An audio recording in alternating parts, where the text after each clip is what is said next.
Ake sibingelele Sidonda Production. Namhlanje sivakashele igoso lamabholwane abalazi ngoThuluzi Obona. Sibingelele Mahlobo. Mfowethu ngiyathemba uyaphila impela ukhuluma naye Thuluzi Obona. Yebo, isizathu esenza ukuthi sikuvakashele namhlanje sifuna ukwazi kabanzi ngomlando kusukela kuwena kuze kufike eqembini oliholayo lamabholwane. Sisacela usithathe usibeke njenge TV ukuthi usukaphi nomlando wengoma, mhlawumbe nje usuka nje eqaleni lapho waqala khona ukuthi nawe ubone ukuthi hayi usiyakwazi ukuphakamisa unyawo. Umlando wengoma mude kakhulu kodwa nje ngizothi namhlanje ngizakhumbula khona. Ingoma ngigide ngifunda isikole, ngisesesikoleni nje e-high school. Bese ngivele sengumdlali wengoma ikhona nje iqembu langakithi lapha kwakuthiwa Ubamba Ukhalayo. Ngiqale ngasebenza nalo ngiphethwe umfakakhanyile umthiloli wayeshayisa lapho. Ngithema ngiphuma esikoleni ngase ngishona eRichards Bay. Ngafika eRichards Bay kukhona iqembu lamaqhawe ebephethe uFoto waCulu. Ngasebenza futhi nalo iminyaka lelo qembu lelo ngigida ngiphethe uFoto. Ngaphinda futhi ngaphuma lapho ngayogida kumfomcineka uRetex eLungu. Nakhona lapho futhi ngifike ngasebenza iminyaka emibili-ke lapho angibanga mningi kakhulu. Ngibeke sengibuya-ke ngama-2000 sengiza-ke la eThekwini la ngifike khona ngasebenza neqembu imbali zobuka eholo umfowethelezi uwashesha. Nakhona futhi angihlalanga kakhulu, ngithathe cishe iminyaka emibili or emithathu ngisebenza kuThelezi. Ngabe futhi sengenzelela phambili ngoba kahle kahle inhloso noma uthando lalukhona kwakuneqembu nje engangithe ngikhula encane bami kukhona ubhuti bami abebegida kulona sikhuliswa yilona nathi ishaye ihlombe kwasho ukuthi babe badala kakhulu nathi singakwazi ukusebenza nabo. So kwathi sekufike isigaba sengiseThekwini ngabe sengizosebenza lelo qembu lelo. Engifikela eThekwini ngiholwa uSpirit uKing Solini. Ngiyena belihola naye ethathe umkhonto umfowambuyisa naye khona lekwelakithi njalo ubuye. Nalo lo qembu lingelisha ngomkhonto livele kade lisebenza kukhona uSivu Sibanyoni. Naye wayevele esebenza kancane bethu ukusiqala ukubona leli qembu. So nami ngibe sengifika-ke ngazosebenza lelo qembu lelo-ke until 2004. Bese ngivele sengisebenza kulona until namanje ngisasebenza kulona. Kodwa ukusebenza kwami kulona ngifike ukhona uSoliwa uyena beshayisa inkabi wahamba isikhathi waseba nomkhuhlane yagcina impilo yakhe ishabalala endlule emhlabeni ngo-2006. Kulapho-ke insizwa ebesebenza nazo ezanginika ngishansi ukuthi cha mfowethu uyishayise sibone ukuthi kwenzakalani. Siqale lapho futhi since 2006 until manje sisebenza nezinsizwa lezi sisebenza nazo la sesithi iqembu sekungamabholwane-ke manje. Injalo emakhathini. Cha ake sibonge Mahlobo ngomlando sithulela wona. Engifisa ukusho kubabukeli balo mbukiso njengamanje ukuthi inhloso yale interview ukuthi siveze umlando wamagoso, ngoba kuyenzeka ukuthi abantu bekhuluma ngomlando yamagoso kodwa beyiphendukezele, kanti kuye kube kuhle ukuthi umlando uthole kuye usingaye ngqo akhuluma into yena ayaziyo ngoba usuke ekhuluma ngayo. Uma uzozwa ngomuntu ekutshena ukuthi ubani ukuthi uzokutshena ukuthi ukuthi nomuntu uzokutshena okuhlukile nalo utshenwe yiwomunye sekuhamba indaba engalona iqiniso. La senzela ukuthi imlando ivele ibe yiqiniso ukuthi nezizukulwana ezizayo zithi maye zizwa ukukhulunywa zazi ukuthi ziyayithola imlando kule mbukiso esiyenzayo ngoba siyayirecorda and njengoba siyiqopha siyayibeka iyohlala kuyoze kufike izizukulwane ngezizukulwane lama video esiwenzayo. ukuthi abantu bazi kabanzi ngemvelaphi ukuthi kahle hle iqembu liqale kanjani lisukaphi, nanokuthi ukuze ube umdlali wengoma nje konkana ufuna uqale kanjani. Asiqhubeke ne-interview yethu Mahlobo. Sosithathe wasibeka ngomlando oqondene nawe kusukela la waqala khona namaqembu okwazile ukugida kona. Mhlawumbe umbuzo engizokubuza wona nje nami engifisa ukuthi ngwazi kulamaqembu siwabalile, iliphi iqembu ongathi oyibone kulona ukuthi cha ngathi mase ngidlala kuleli qembu ngayibona ukuthi sengivelele nami sengiyakwazi ukuyithena inkunzi mathiwa nakho sesitikile? Makhathini engizokubeka nje caca, mina ekugideni kwami ingoma kukho la engazeze ngivelele khona. Wonke mina amaqembu engiwasebenzele bekufike kucaca ukuthi ngikhona. Kodwa-ke kwaqhubeka ngokukhupha kwengoma kula engifike ngacebisa khona ukuthi kahle kahle ngubani sesikhona la ey'nkabeni lezi esiyibiza ngamabholwane. La kufika cela noma ubani ukuthi cha uMfowantlombolo ukhona endimeni kaShameni, ngoba nami ngisebenzile before ngiyoyibambela ukuthi ngibe yibhosi. Ngiqale ngasebenza nami ngaba yinkani. So ngizokubeka nje kucaca ukuthi kucace ngokusobala ukuthi ngempela ngikhona sesila kumabholwane sesenza izinto sibona ngathi ziyenzeka. Experience sakho sihle kakhulu ngoba uyazivezela la uhambe khona, kusho ukuthi ngokwengoma nje unamaplan onke ngayo. Sincela kogwansile-ke masithola abantu abafana nawe, ngoba nathi sifisa ukuthi sifunde nathi ukuze siyofundisa abalandelayo. Ake singene eqenjini lelo sulihola lamabholwane. Engicabanga ukuthi njengamanje abantu abaningi mhlambe abangakwazeli ngale emakhaya abakwazela emadrobheni noma bakwazela umavidiyo bakwazi usuku lona. Ngiyafisa ukuthi ubatshene abantu ukuthi uqale nini kulona ukulihola. Mhlawumbe ushilo kodwa ngiyafisa ukuthi kungene deep, usho ukuthi ngiqale nini ukulihola leli qembu, ngangena kanjani kulona kuze kube mhlawumbe ekuthenini ube yigoso, noma khona ni mhlawumbe owakhomba ukuthi yiba yigoso, noma uqale wagida noma uqhamuke waba yigoso. Awutshena ababukeli. Kuleli qembu engikulona njengamanje amabholwane ngiqale nje ngagida ngaba yinkabi nami njengezinye iy'nkabi, ngoba ngike ngakuveza nasekuqaleni ukuthi bekukhona umshayisi wethu lokuKhimsoliwe uSpirit lo engimfice uyena igoso lezi iy'nkabi. Kube sekufika-ke isikhathi sokuthi uNkulunkulu asaphucena, wabe sekuhlangana nje iy'nsizwa ebevele zikhona kulo mkhakha lo wamabholwane, zabe seyicela mina ukuthi cha awusishayise Mfowantlombolo. Yilapho nami ngiqale khona ukusebenza as i-leader kuleli qembu until kuze kube namhlanje. Khona umbuzo engicela ukugodla kodwa engizowubuza engifisa ukuthi uthi ukunaba kuwona ukuthi usoliwa King Spirit mhlambe abantu-ke ngoba umuntu osebasiphuca yena abamazi, kodwa ngicabanga ukuthi kumagenge amadala asekhulile ayamazi ngoba nakhona la eThekwini umuntu obekhona obevelele futhi. Kodwa ngifisa ukuya kuwena ngqo ukuthi ngesikhathi usungena ezicathulweni zakhe uyithole ingakanani inselelo noma i-challenge yokungena kulezi zicathulo?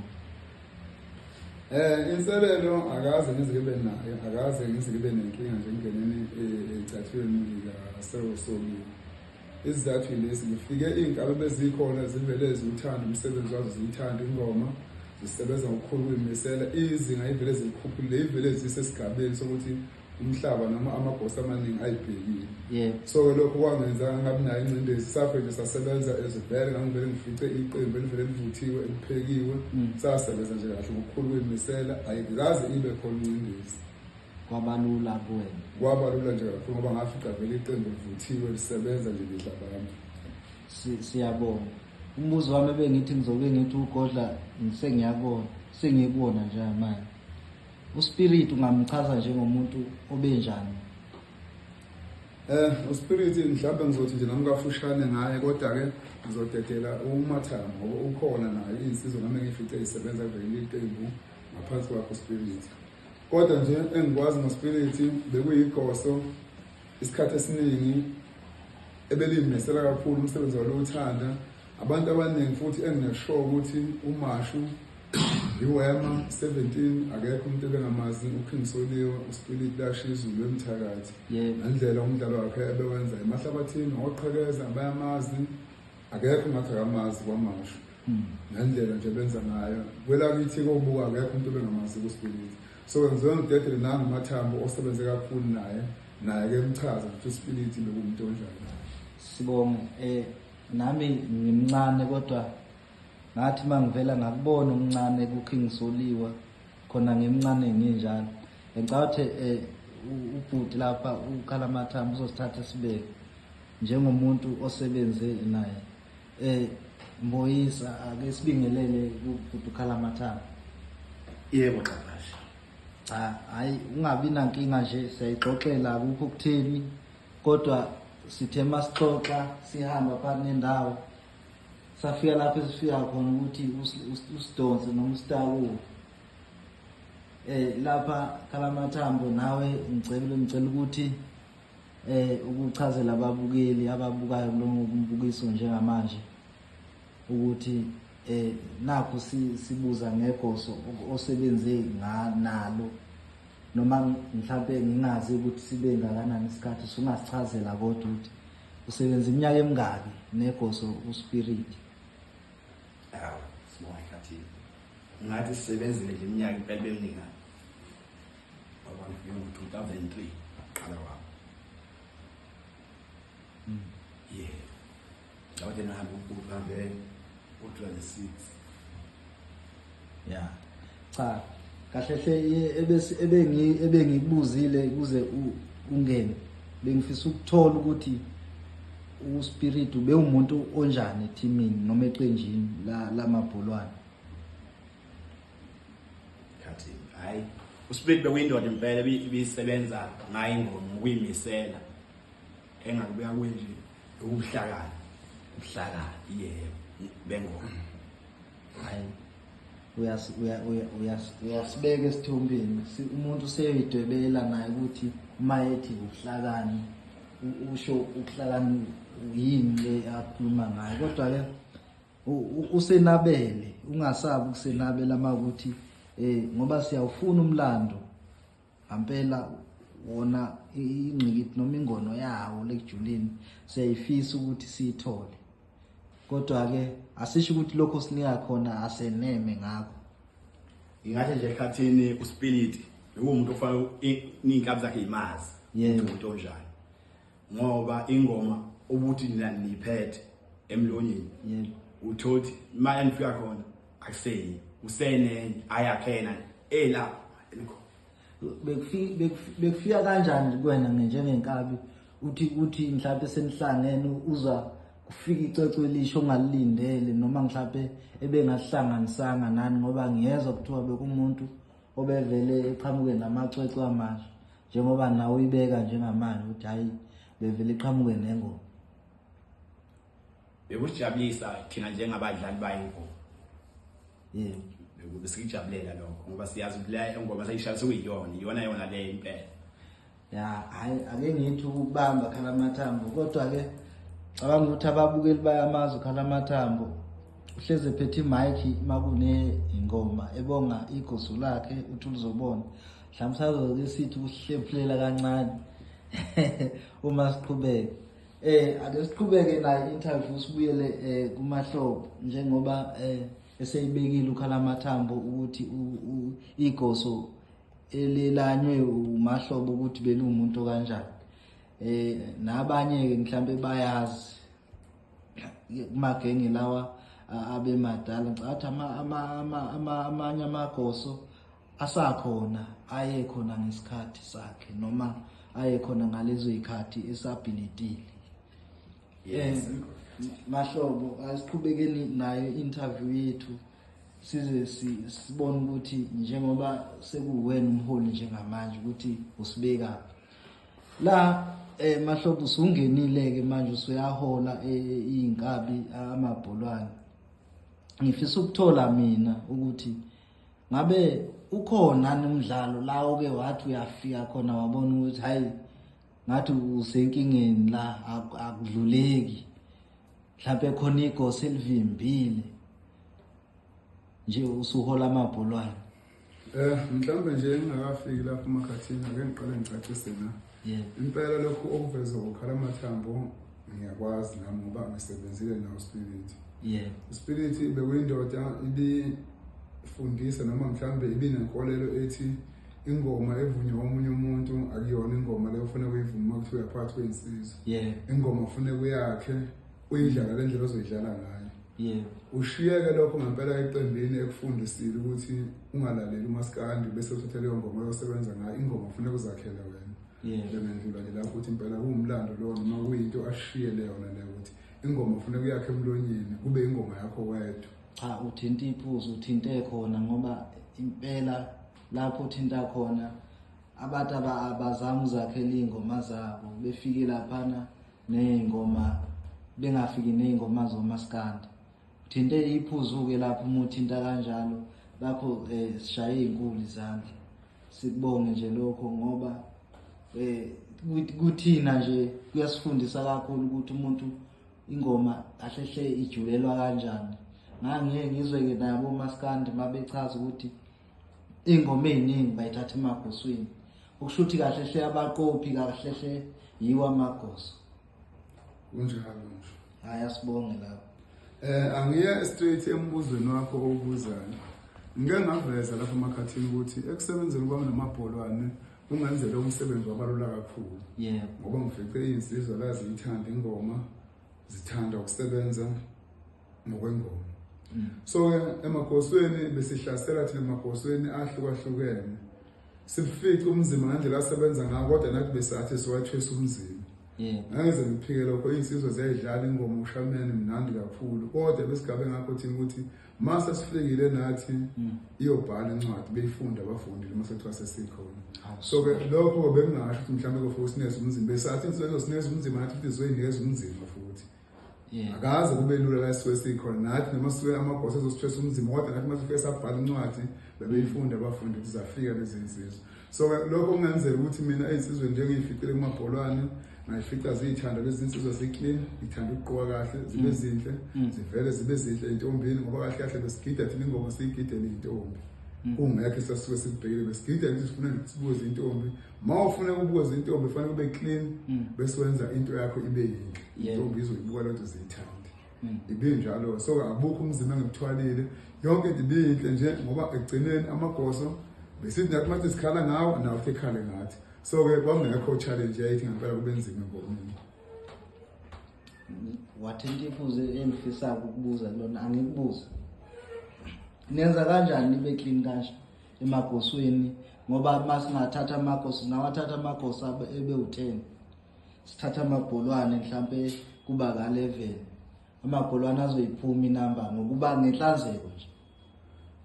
Lokho mfowethu sikwenza ngokukhulu ukuyimisela noma ngokukhulu ukuthanda iqembu lethu.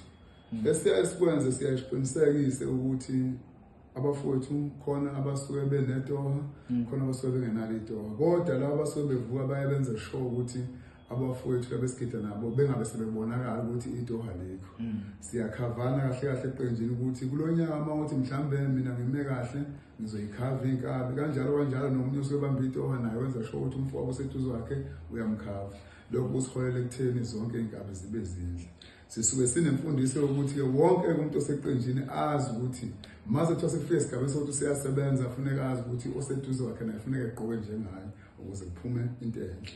Cha sibonge lapho ngenzela ukuthi nabanye bethathe amalesson isifundo sokuthi uma into yenu nifisa ukuthi ibukeke inhle noma i-showcase phakathi kwabantu yiphi indlela ekumele benze ngayo. Sikubonge lokho ukuthi ke mbukeli Sidonda Production sisaqhubeka nayo interview mhlawumbe ke ningadideki nikubona mhlawumbe sekuba noshintsho inkinga ezithe ziba khona phazamiseka okuncane kodwa ke sisaqhubeka nalo uhlelo.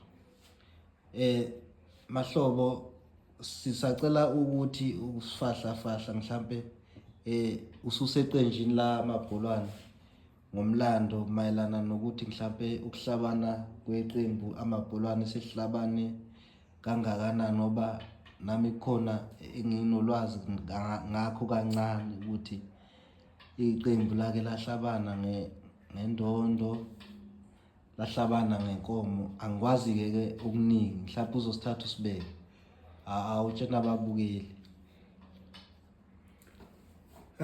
Makhathini angiphinde futhi ngixoxe lokhu njengoba nje usho ukuthi ufisa ukwazi nje kafushane mayelana namabholwane la seka ahlabana khona.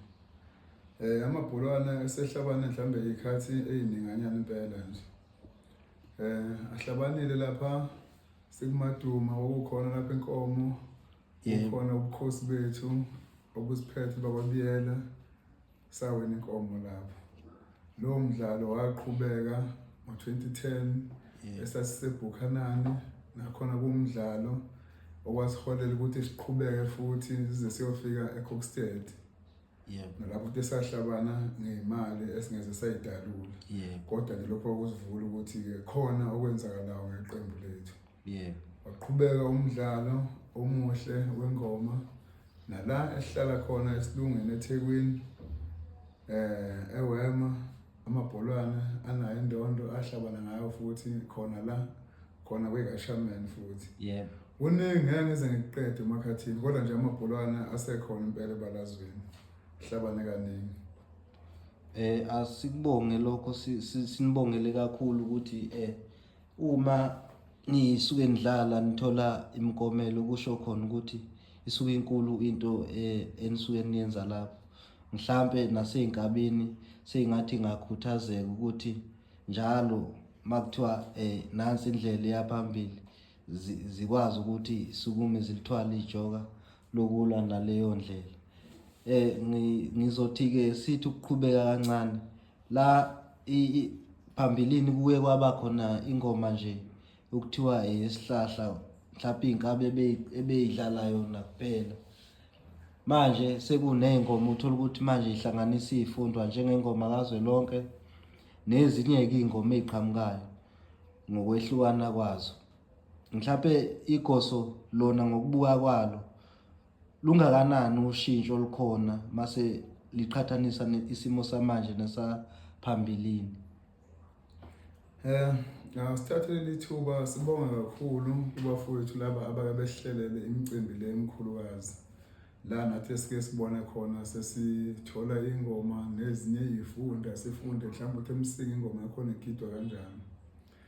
Siyabonga kakhulu kubahleli bemicimbi sithi isandla phezulu beqhubeke bekwenze lokho.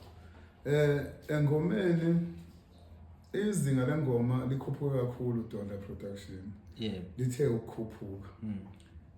Besigida emakhaya sigidelela nje ihlahla kukhona intombi kukhona abazali abazizalayo kube mnandi kuphelele lapho. Kodwa ke ngokukhula noma ngokuqhubeka kukhona abafowethu abathe bayibona ingoma ukuthi inhle bayithathile bayibeke ebalazweni. Namhlanje ingoma usuyakwazi ukubizwa ugide kube khona something olitholayo olungakwenza ngelinye ilanga empilweni yakho kube khona ushintsho. Ingoma impela nje ngizothi isisezingeni eliphezulu kakhulu. So nje ezinsizweni zonke eziwashameni ngithi impela zibambe iqine zokuthanda lomdlalo omuhle owenzizwe. Ungathini mhlambe kumuntu ongakaze egida ingoma osafisayo nayo ukuzongena la kulomkhakha weKashaman? Ngingathi nje kongakaze efike la endimeni yengoma akayibambe iqine ngempela efuna ukuzala ngoba kucaca ngokusobala ukuthi kungenzeka ngelinye ilanga abantu besebenze la engomeni ngendlela okwenzakala ngayo. Ingoma ingagcina sibe umsebenzi abantu bephumelele bephile futhi ngayo. So nje abasafisayo impela ukungena la abeze impela beqondile bazi ukuthi bazokwenzani. Njengeqembu lamabholwane senifikile ke lapha kule ngoma njengengoma kaZwelonke mhlawumbe nale emanzobeni. Nitho lingakanani inselelo ngoba lapha kuhlanganiswa izifunda zemkhakha ehlukahlukene. Sesingabala izifunda nje ngomahlabathini, Kandla, Eskhoti, Hluhluwe, hlukahlukene nje. Akusafani nengoma yasesihlahleni. La donda ngizokubeka kucaca ukuthi asikho kahle isisindo esiba khona uma uyinsizwa uyihleli lento yakho. Yebo. Laphana usuke uzofica amagoso owaziyo owahloniphayo futhi nawo ngokunjalo akuhloniphayo. So ke lokho kuyangakuniki mhlambe ingcindezi ngoba phakathi kwezinsizwa sengingenile futhi ngiyakwazi ukungena ngiphume ngale. Ngoba insizwa ngiyahlonipha nazo ziyangihlonipha. So nje ngisuke laphana ngiyobuka ngempela izinsizwa futhi ngiyihlonipha amagalelazo nami kube khona ukuthize engikuthathayo kuzona ngelinye ilanga futhi ngiyoyishaya ngakho zona lezo zinsizwa ngibhekene nazo. So nje ingcindezi iya ingabi nzima kakhulu. Noma isuke ikhona isikhathi uprepare kodwa ekugcineni mase ufike insizwe ngoba insizwa ngizisabi hayi ngifike ngibhekane nazo nje ngqo. Lapha namasendlala abantu baye bekhale kakhulu ngeSulumane. Mhlambe abalazi abantu iSulumane ukuthi sorry lungubani iSulumane. Mhlambe ngiyafisa ukuthi ukulichaza iSulumane kubantu bazi ukuthi njengoba lo yamdlala edlala kanje ungubani. iSulumane leli elidume enkundleni zokuxhumana lingela kwaMthimkhulu. Yebo. Ngowethu umdlalo siyasilibize uBhelebana. Yebo. uBhelebana ke ungokudabuka obuka la nathi esizinze khona.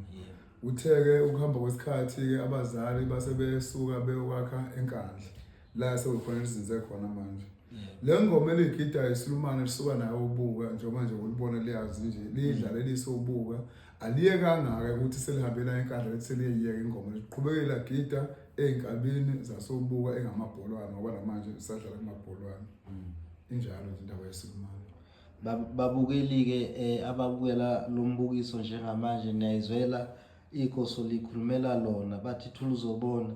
Angifisi ukuthi mina uzwe ngomuntu ozokutshena into engalona iqiniso noma ekutshena umlando ophendukezela.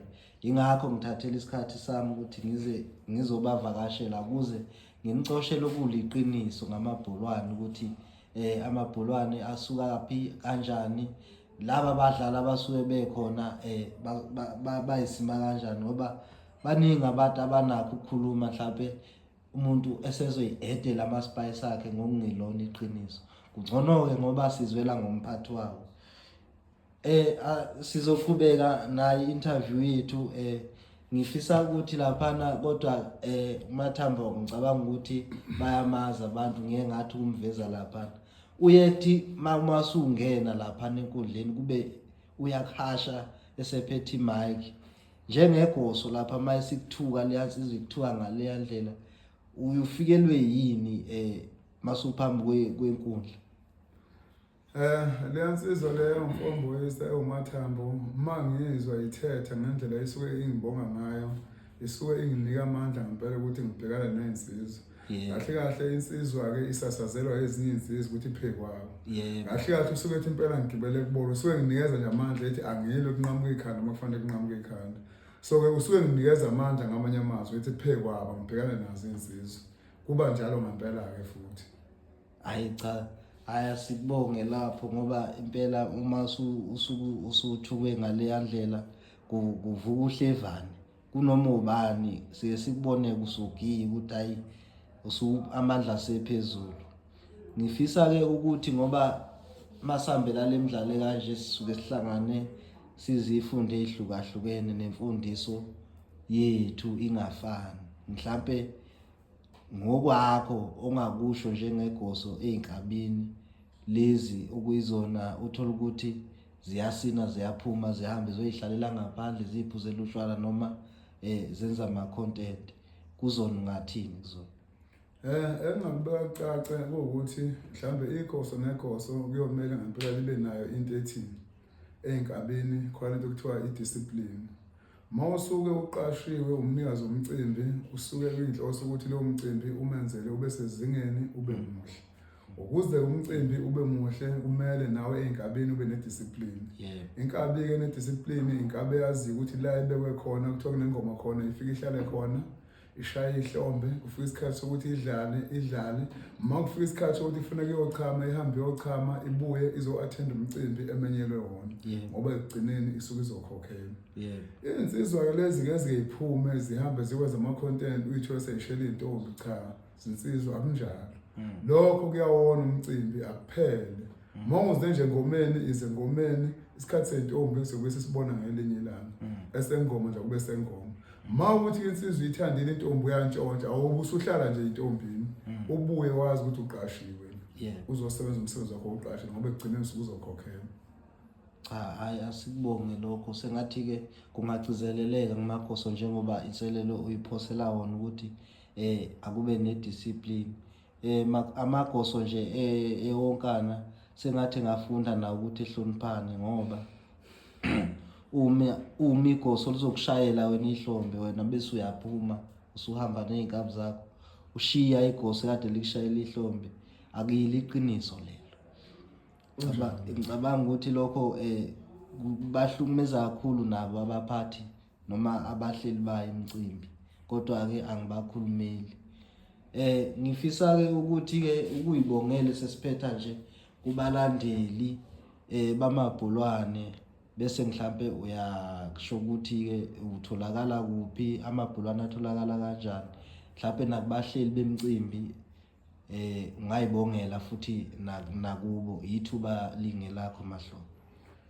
Angithathele lithuba ngithi Donda Production siyabonga kakhulu ukuthi usivakashele ke sizokhuluma nje ukuthi kahle kahle amabholwane asukaphi akuphi la khona. Yebo. Angiphakamise ukubonga kakhulu sila eThekwini sidlala ingoma yamahostela kungekho nanoyedwa umuntu osicabangelayo kodwa bese kuba khona abanye babafowethu ababona ukuthi into esiyenzayo inhle kufanele beyithathe beyibeke ebalazweni. Ngeke nize ngemidlele umfo womcineka amandla akhe usebenzile umcineka into ayenze kuthina sithi sibonga kakhulu kwazela sithi kwazela lokho okwenzile siyakubonga kakhulu makusekhona indlela ukuthi uphinde futhi ukuthuthukise ke phambili siyakunika lawo mandla la ukuthi ithuthukise ingoma uyise phambili. Bese ngithi bafowethu kubo bonke abathanda amabholwane mhlabeni wonke jikelele bafowethu sisonke singabafana abagida amabholwane siyayithoba kumina siyanthanda kakhulu. Mawukhona la enibona singenzi khona kahle siyanikeza imvume ukuthi nikhulume nigxeke kodwa nakhe futhi la fune nakhe khona nenhloso ukuthi amabholwane ngifisa ukuthi eyempumelelweni. Ilokho nje bafuthe ngakusho kunina singabafana abayithobile abalalelayo mawukhona amaphutha nine right ukuthi ningakhuluma nathi nisitshele sizonilalela. Amabholwane atholakala ku Facebook na ku TikTok. Amabholwane ayatholakala ku Facebook ayatholakala ku TikTok even na YouTube ayatholakala futhi nakhona kubhalwe amabholwane akukho kulo amabholwane nje. Babukeli lapha enikhona niyizwela ke igoso ligeqa amagula lithi nje livula izandla kinonke ukuthi niphawule makukhona enikuthandayo nikuncome makukhona futhi nikubona kungahambi kahle nikuveza ukuthi hayi asaboni kahle. Ngicabanga ukuthi lokho ke kukwakhe iqembu ukuthi ngaso sonke isikhathi lihleze lisezingeni eliphezulu. Asibonge siDonda Production sithi nangokuzayo sophinde sidibane futhi. Khathini Donda. Ikoso lami nomfantobela. Engithanda kakhulu. Ihlabani sami sengidle kakhulu. Ngukhala amathambo. Ngabe sengiyekile ingoma manje ngeke ngikwazi kuyiyeka. Awulithuke njengoba usukulithuka nje uphethe imic lapha. Usukuthini mhlambe kuze bezwe ababukeli. Ngithi thuluzobona. Khexa abakhexile. Mama uyakhala ziphi inyembezi untombi zaphansi kwelumbe untombi ziyamqoma zobe ziyamsiyaza.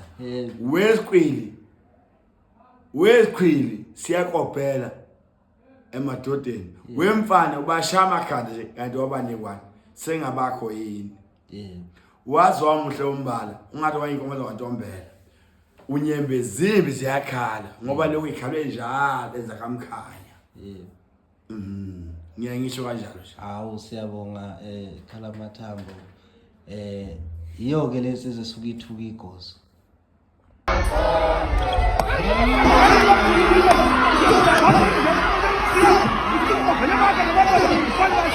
Vamos,